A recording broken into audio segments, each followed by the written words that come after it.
All right, today we are going to dive deep into the mind of one of the 20th century's most fascinating and, frankly, unusual thinkers, R. Buckminster Fuller. This guy was an inventor, an architect, a philosopher, a futurist, all wrapped into one. And he spent his entire life chasing one big radical idea, that we could actually design our way out of our biggest problems. So you've definitely seen a structure like this before, right? Maybe at Epcot or a science museum. But what if I told you that its design holds a secret? A kind of geometric key that its inventor believed could literally ensure the survival of every single person on this planet? To really get what's so special about the dome, you first have to get the man who dreamed it up. And let me tell you, Bucky Fuller was anything but your typical inventor. Yeah, so Fuller completely rejected the whole idea of being a specialist in just one thing. Instead, he gave himself this wild title, a comprehensive anticipatory design scientist. Now, I know it is a total mouthful, but his mission was actually pretty simple. Use science and design to see humanity's problems coming and solve them before they turn into disasters. He fundamentally believed that the problem wasn't that we didn't have enough resources to go around. The problem was we just weren't being smart about how we use them. And that core belief became his North Star, a principle he called doing more with less. He applied it to everything, from houses to cars, but it all started with the simple, powerful geometry behind his most famous creation, the geodesic dome. See, Bucky's genius was all about seeing what was right in front of him. You take a rectangle, you push on it, and what happens? It folds, it collapses, easy. But a triangle, you push on a triangle and it holds its shape. It distributes that stress across its whole structure. That incredible built-in stability, that became the foundation for pretty much everything he did. And this led him to his main philosophy, which he called, and this is another big one, ephemeralization. It sounds complicated, but it's really just the ultimate goal of efficiency, doing more with less. The question that was always in his head was, how can we get the absolute best performance using the absolute minimum amount of materials and energy? The geodesic dome is basically ephemeralization made real. I mean, think about it. It's a sphere which mathematically encloses the most possible space with the least amount of surface material. That's just a fact. And the benefits are huge. It means you use way less material, which costs less. Its curved shape is super aerodynamic, so it can handle insane winds. And the air inside circulates so efficiently that it can slash your energy costs by about 30%. It's more performance from less stuff. Simple as that.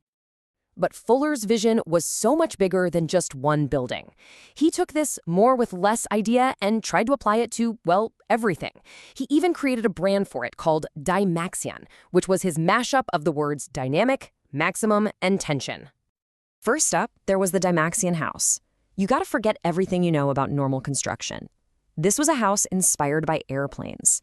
It was lightweight, made of aluminum, it weighed only 3 tons, and it was designed to be stamped out in a factory. It was a brilliant concept, for sure, but maybe a little too radical for the post-war housing market, and it never actually got mass-produced. Then you have the Dymaxion car, all the way back in 1933. I mean, look at this thing. A 3-wheeled, teardrop-shaped vehicle that was unbelievably aerodynamic and fuel-efficient. But it was also legendarily tricky to drive, and after a really bad, highly publicized crash, the project lost its funding. It was just too strange, too unconventional for its time. He even redesigned our whole view of the planet. The Dymaxion map unfolds the globe into a flat surface without squishing and stretching the continents like most maps do. His whole point was to show us, visually, that we all live on one interconnected island in one single ocean, to hopefully get us to think beyond all those artificial lines we draw on the world. Okay, so you have the dome, the house, the car, the map, but here's the key. These weren't just a bunch of random cool inventions. For Fuller, they were all just tools, components of a much, much bigger, planet-sized idea. And this is where we get to Fuller's most powerful concept. Really a simple metaphor. He begged us to stop seeing our planet as some infinite territory to be conquered and exploited, and instead to see it for what it is, a very delicate, very complex vehicle flying through the cosmos. We're not just passengers along for the ride, we're the crew. And any spaceship has an operating manual, right? It has rules. Rule 1, it's a closed system. We have a finite amount of supplies on board. There is no resupply mission coming to save us. Our survival, he said, depends completely on our ability to cooperate and intelligently maintain our ship's life support systems. This whole way of thinking totally forced him to redefine wealth itself. He argued that real wealth isn't about gold bars or money in the bank. True wealth is knowledge. It's our collective brain power, our ability to solve problems and use the resources we have to make sure we all survive for the long haul. And get this, decades before it was a mainstream conversation, Fuller was saying we had to stop burning through our planet's savings account of fossil fuels. He called it our energy capital. Instead, he said we have to learn to live exclusively on our energy income, the renewables that arrive every day from the sun, the wind, and the water. Now, for most of his life, Fuller was kind of dismissed as this eccentric, utopian dreamer, a bit of an oddball. But as time went on, the rest of the world slowly started to catch up to his way of thinking.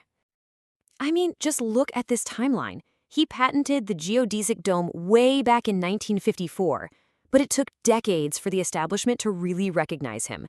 He got the highest award in architecture in 1970, and then right before he died in 1983, he received the Presidential Medal of Freedom, the highest civilian honor in America. But his real influence is undeniable. He was a huge inspiration for the founders of the modern environmental movement. His ideas about structures were actually studied by NASA. And then, maybe the most incredible validation of all, years after he died, scientists discovered a carbon molecule that was shaped exactly like one of his domes. And what did they name it? The Buckminster fullerene, or buckyball for short. It turns out nature had been using his favorite shape all along. And that really speaks to his practical legacy. Because while some of his huge all-in-one dreams, like the Dymaxion house, didn't quite work out, his simple modular idea, the dome, succeeded like crazy. There are over 300,000 of them all over the world today. It's just proof of the power of a really good, really efficient design. So that leaves us with the big question, doesn't it? In a world that's now grappling with resource scarcity and climate change, was Bucky Fuller just a brilliant dreamer, an idealist?